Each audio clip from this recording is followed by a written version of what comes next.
Amanya nze Serunjoji Anet okuva wano mu Trozabu Uganda esangibwa e Wakiso Kisimbiri. Tuli bakugu mu kubeekinga ebintu eby'enjawulo.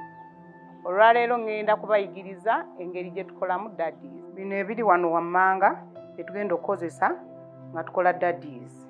Tugenda kukozesa sukaali grams 150, obunga bwa kasooli grams 5, engano tugenda kukozesa kilo emu, omuzigo grams 150, baking powder bukiiko buno 2, lemon rinds oba obukolokote ku nniimu bukiiko 2, n'amazzi amasaamusaamu. Ekisooka kwata engano ogikuŋŋunte okusobola okuggyamu obuntu obuteetaagisa. Kusa engano ebeeramu obuntu obukyafu.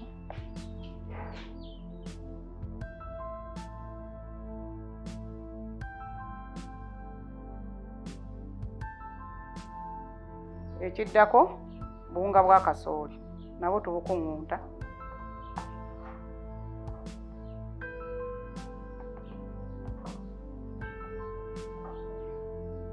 Tuteeka ku sukaali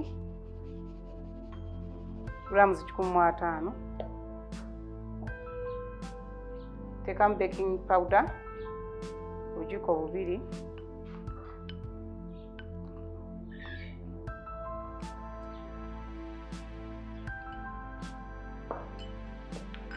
teekamu obukolokote bw'enniimu bugiiko 2,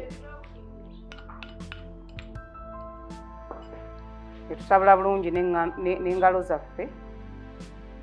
Byonna ebintu ebikalu bulungi tusobola okuba nga bibunye wonna. Tubitabula bulungi byonna n'engalo zaffe ennyonjo ebyetabula bulungi.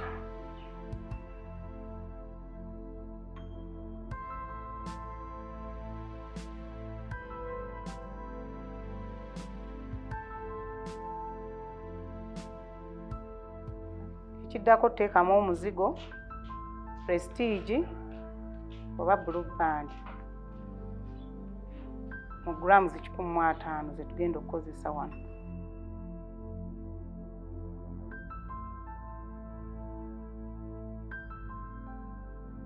Bitabule bulungi omuzigo n'engano bifaanane nga obukunkumuka bw'omugaati nga tukozesa buno butipusi bw'engalo zaffe.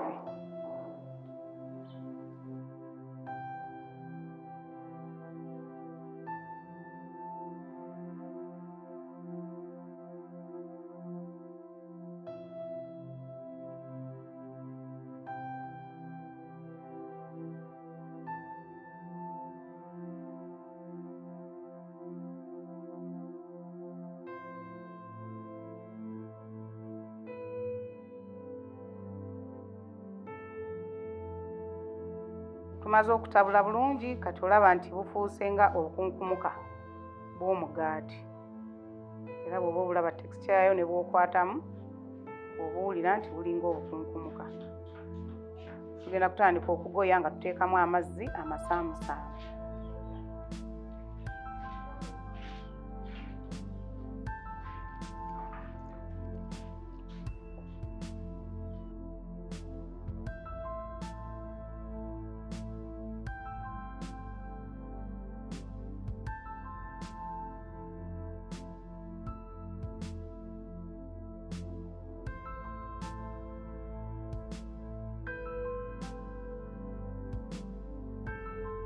Engano ewedde okugoya si ŋŋonvu ate si nkalubo nnyo. Engano ya daddies bw'eba eyidde teba ŋŋonvu ate teba nkalubo. Ekiddako omaansira engano ku kabaawo ke tugenda okusalirako osobole okuba nga bw'oba ogisala tekwatirako.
Daddies zaffe bweziti bwe zifaananye era kati tuli ready okuzipaakinga. Tusinkana omulundi omulala nga tuyiga ekintu ekirala.